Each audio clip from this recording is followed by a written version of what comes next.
अस्सलामुअलैकुम। मोहम्मद अज़हर सिद्दीक अपने programme political diaries के साथ हाजिर खिदमत है।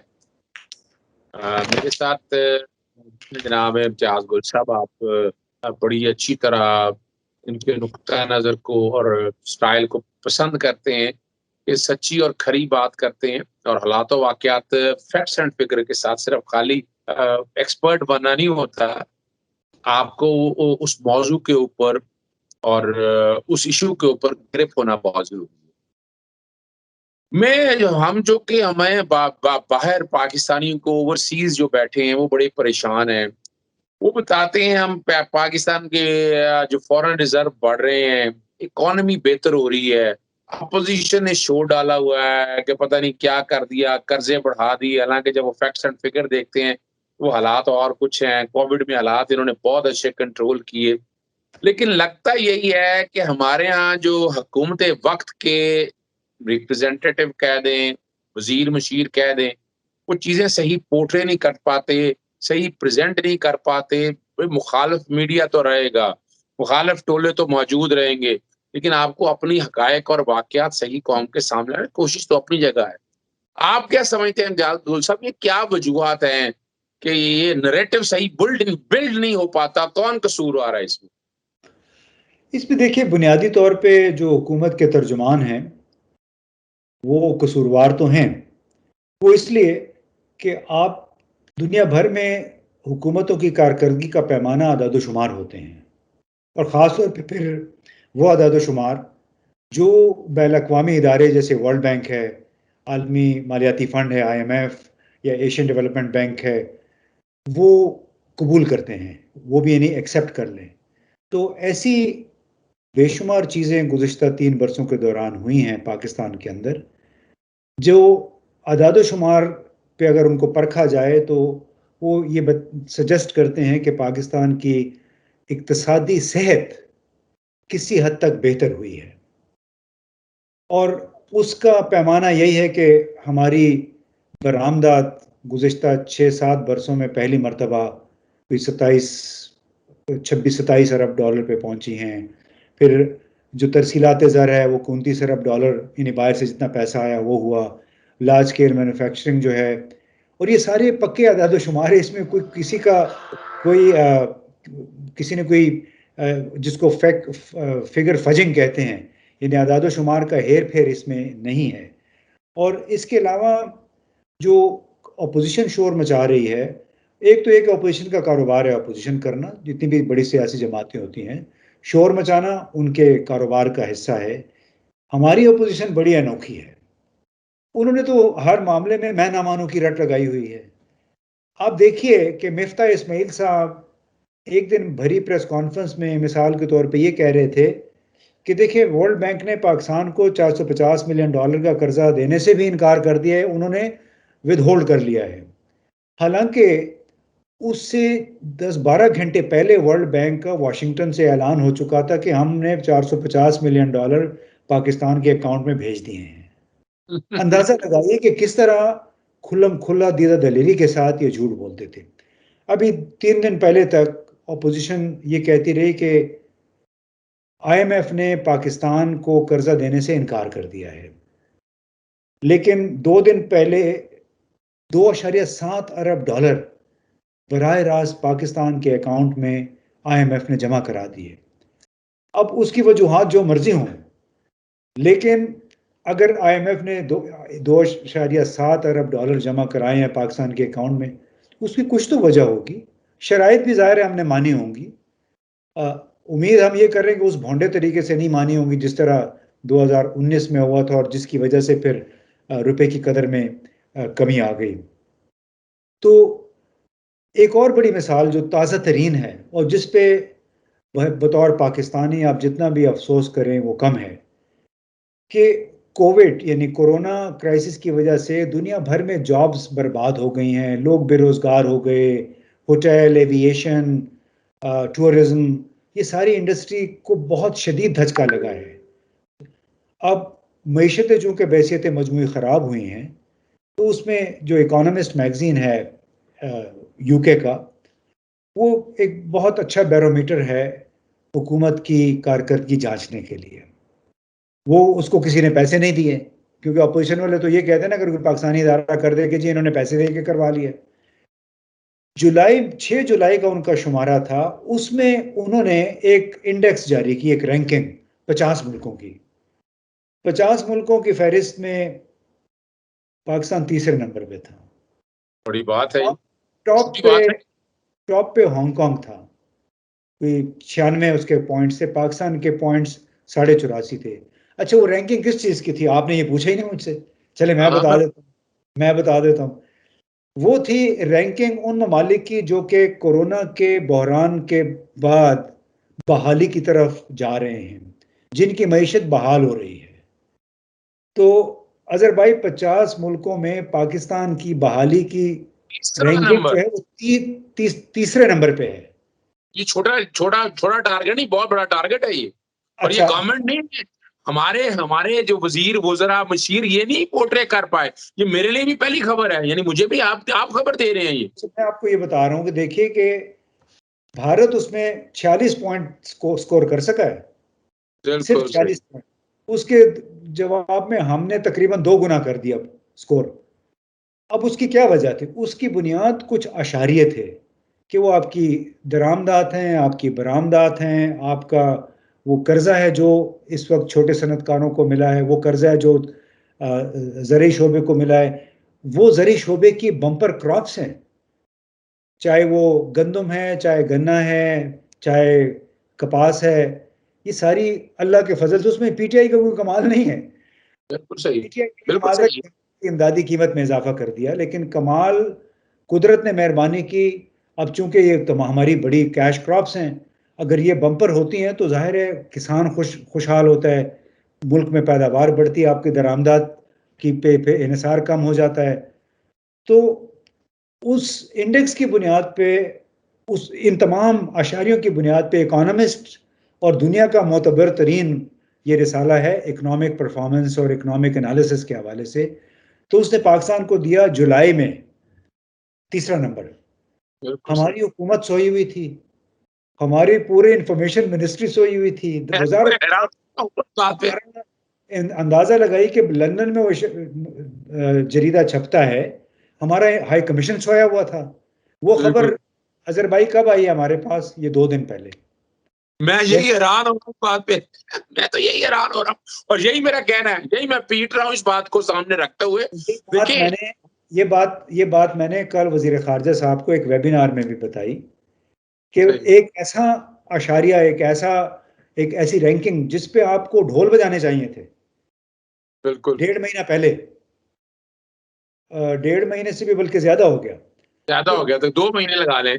2 महीने हो गए, वो इनको अभी 3 दिन पहले ख्याल आया है। तो मैंने कहा अंदाज़ा। आप क्या इस बात पे एतबार करेंगे कि आपके जो बरतानिया में हमारा हाई कमीशन है, हमारी एम्बेसी है अमेरिका में, न्यूयॉर्क में और वाशिंगटन में जो सफारती मिशन, क्या वो अपना काम कर रहे हैं? अगर वो काम कर रहे होते तो जिस दिन ये जरीदा पब्लिश हुआ है 6 जुलाई, उससे अगले दिन ये बात हमारे अखबारों की, हमारे मीडिया की जीनत बननी चाहिए थी। तो ये एक बड़ा, जिसको कहते हैं वेरी सैड कमेंट नहीं, ऑन द मुझे याद हमारा। आ गया। मुझे याद आ गया कि साहबदार तो ये इस तरह की चीजें फज करके वो बकायदा बाहर छुपवाया करते थे और यहाँ पाकिस्तान में ढोल बजाया करते थे, यानी झूठ, और बाद में वो झूठ पकड़ा जा रहा था। यानी यहाँ ये सच है और कमाल, देखिए ये भी डिसऑनेस्टी है, अपोजिशन के पार्ट में भी डिसऑनेस्टी है। ये पाकिस्तान की इकोनॉमी की पोजीशन बेहतर हुई है।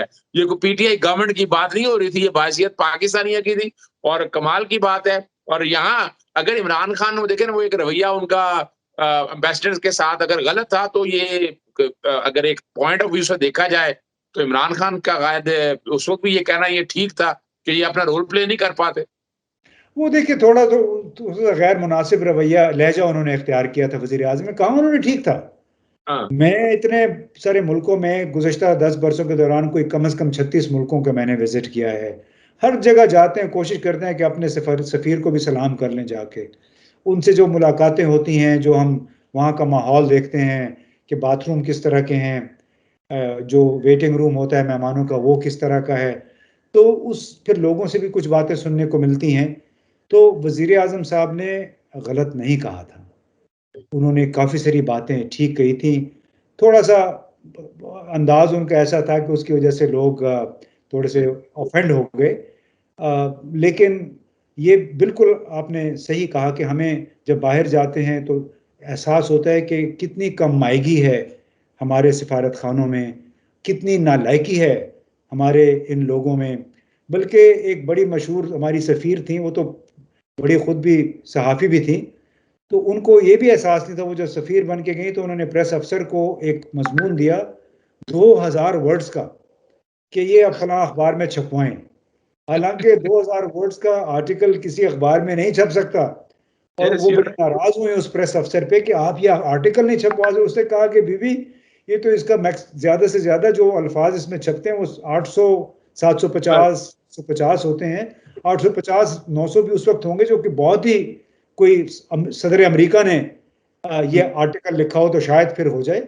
तो इस पे वो नाराज भी हो गई। तो इतने हमारे लोग जो हैं बेहिस भी हैं, उनको एहसास नहीं है कि अपना फरीज़ा किस तरह वक्त पे अदा करना है। और ये जो मैं छोटी छोटी मिसालें आपको दे रहा हूँ, ये सारी इन गुनाहगार आंखों का और आप कानों का आप सुना रियलिटी हुआ है। इम्तियाज गुल साहब, आपको आपको पता है कि हमारे नाजरीन जो है ना आपकी इन्हीं बात को पसंद इसलिए करते हैं, जो कि आप अपना ना लगी लगाई बातें करते नहीं हैं। आपको हकायक और ये सारा कुछ देखा हुआ, आपके अपने तजर्बात और इसी तरह आपकी क्रेडिबिलिटी भी इसी वजह से ही है। इसीलिए मैंने इस टॉपिक के लिए आपको चुना इसलिए था कि यहाँ देखे ना, आप after all we are Pakistani, हमारा किसी सियासी जमात से ताल्लुक तो नहीं है, मेरा मुल्क बढ़ रहा है, मेरे मुल्क की इकोनॉमी बेहतर हो रही है, मेरे मुल्क की पोजीशन बेहतर हो रही है, तो मुझे तो अपना मुल्क अजीज है ना, मेरे लिए इमरान खान या कोई और अजीज नहीं है। बिल्कुल, देखें उसमें बिलाशुबा महंगाई हुई है, आम लोगों के लिए मुश्किलात में इजाफा हुआ है। लेकिन सवाल ये कि क्या इससे पहले महंगाई नहीं होती थी? 2010 अक्टूबर में भी चीनी की कीमत 140 रुपए थी, और सही, उस वक्त भी डॉलर का रेट 40-45 रुपए था। बिल्कुल कभी सही किसी है। ने शोर नहीं मचाया। लेकिन अभी चूंकि यहाँ लोगों के वजीफे बंद हो गए, वजारत इत्तलात के ज़रिए जिस तरह वजीफे जाते थे इश्तिहारों की सूरत में, और जिस तरह मैनिपुलेटेड अंदाज में यहाँ से अखबारात को, बड़े बड़े ग्रुपों को नाजायज़ किस्म के मुशाहरे मिलते थे, एडवर्टाइजमेंट जिस तरह मिलती थी, वो काफ़ी सारी बंद हुई है। फिर बिल्कुल ऐसे ही। अखराजात जो वज़ीर आज़म और वज़ीर आज़म सेक्रेटेरिएट में हैं, वो कम हुए हैं। आपको शायद मैंने पहले ही बताया हो कि 5 बजे के बाद वज़ीर आज़म के सेक्रेटेरिएट में चाय नहीं मिलती, ये टोटल बस पाबंदी लगी हुई है। और एक दफ़ा चूँकि 2 दफ़ा में ये इत्तेफ़ाक हुआ, तो हम सिर्फ़ चाय पानी पी के वहाँ से आ गए थे। तो वो इसलिए कि आपने देखा होगा कि जो वीआईपी प्रोटोकॉल है, आज से 3 साल पहले तक इस्लामाबाद की पुलिस का 1/4 हिस्सा वीआईपी ड्यूटी पे मामूर होता था। यानी 20,000 पुलिस की नफरी थी, उसमें से कोई 5,000 के करीब वीआईपी प्रोटोकॉल ड्यूटी में मसरूफ रहते थे। अब वो शायद 10% भी नहीं रहा। बिल्कुल ऐसा ही है। ना इसी तरह और बहुत सारे जो वजीर दाखिला इससे पहले जब सफ़र किया करते थे, 10-10, 12-12 गाड़ियां उनके आगे पीछे होती थी। पता चल रहा कोई बादशाह सलामत आ गए हैं। बस अभी पता नहीं है क्या 2 गाड़ियों तक महदूद होके रह गए हैं। तो ये सारे अखराजात में बचत हो रही है। महंगाई है, महंगाई का, लेकिन उसमें ये भी सोचना चाहिए कि हम बाहर से तेल दरामद करते हैं, बाहर से कई अशियाए खुराक बाहर से आती हैं, क्योंकि गुज़िश्ता 70 बरसों के दौरान हमारी ज़रूरी पॉलिसी, ज़रूरी तरक्याती पॉलिसी नहीं बन सकी, मनसूबाबंदी नहीं हो सकी कि तब बढ़ती हुई आबादी के साथ साथ उतने ही आप इंसेंटिव तरगीबात दें लोगों को, ताकि ज़रूरी जो हमारा रकबा है काबिल काश्त, उसमें इजाफा, वो इजाफा नहीं हुआ। लिहाजा 222 करोड़ के लोगों को आपने खुराक तो पहुंचानी है, चीनी बस पहुंचानी है आपने, उनको गंदम देनी है। नहीं देंगे फिर भी शोर मचाएंगे कि कहें कि ये बहुत ज़्यादा यहाँ पे ग़िज़ाई किल्लत हो गई है। तो वो है कि you are damned, you know, both ways, to do और नॉट टू डू। हुकूमत उसी चक्कर में रहती है। ज़ाहिर है उसमें कमज़ोरियाँ भी बहुत हैं, इनकी नालायकियाँ भी बहुत हैं, हमारा पूरा जो एडमिनिस्ट्रेटिव सिस्टम है। बल्कि मैं एक बात कर रहा था एक मजिस्ट्रेट साहब के साथ, तो उन्होंने कहा कि देखिए जी, ये निज़ाम तो इतना इतना पोल्यूटेड, इतना करप्ट निज़ाम है कि एक ग्रेड 16 का बंदा बैठा होता है प्राइस कमेटी में, डिस्ट्रिक्ट में बैठा होता है, और जो शुगर मिलों वाले और व्हीट जो आटे की मिलें हैं, वो आके उनके एक नुमाइंदा आता है, उसको कहा जाता है कि यार इस दफ़ा हमारी फ़ी किलो कॉस्ट ये आ रही है, लिहाजा आप ये कीमत मुकर्रर कर दें, तो वो उसको हो सकता है लाख 2 लाख रुपए उसको मिल जाते हैं। तो वो उसी तरह जो मालकान का नुमाइंदा आके उस सुपरिटेंडेंट को बताता है कि ये रेट आप मुकर्रर कर दें, तो वो ज़िले सुपरिटेंडेंट जो है वो रेट भेजता है प्राइस कमेटी में, जिसमें डिप्टी कमिश्नर भी बैठा होता है। वही डिप्टी कमिश्नर फिर लाहौर में जाता है, चीफ कमिश्नर के पास, चीफ मिनिस्टर की सरबराही में मीटिंग होती है। वहाँ पे कहते हैं हाँ जी, इस दफ़ा आप गन्ने की शुगर की कीमत ये लगा दें, गन्ने की कीमत ये है और आटे की कीमत फ़ी किलो ये निकलती है। तो कहते हैं आप अंदाज़ा लगाइए कि किसी की जेब में पैसे जाते हैं, फिर ये अरबों रुपए लोगों की जेबों से निकाल लेते हैं ये। अच्छा, मैं आपने बड़ी ज़बरदस्त बात छेड़ दी है। लेकिन एग्रीकल्चर पे जो कोई आपका मैं जो इन्फॉर्मेशन अब आपके साथ इसमें एक प्रोग्राम मैं अलहदा करना चाहूँगा। मैं इस बात का गवाह हूँ कि मैंने 2010 से महँगाई कंट्रोल करने की पिटीशन दायर की है। मैंने हर दौर में हालात और इंडिकेटर जो आपने बात की है, पहली दफ़ा जो है ना, लाहौर हाई कोर्ट की इंटरवेंशन हुई, कीमतों का यानी आप अंदाज़ा लगाएँ, ना वफ़ाक मुकर्रर करता था, ना सूबे करते थे, सब्जेक्ट ही नहीं पता था। आप अंदाज़ा लगा रहे हैं, फूड सिक्योरिटी जो है, ये वफ़ाकी सब्जेक्ट है। अब आके इस दफ़ा 2021 में अब आके कीमतों की मुकर्रर, मोलेसेस का इश्यू, मड का इश्यू, जो बगास आती है, जो रिकवरी रेट है, पहली दफ़ा और मुसीबत बढ़ी हुई है।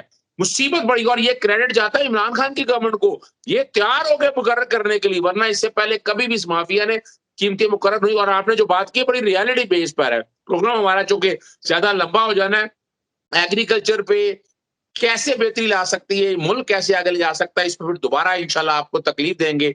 इजाजत चाहेंगे। अस्सलाम वालेकुम, अल्लाह हाफिज, पाकिस्तान जिंदाबाद।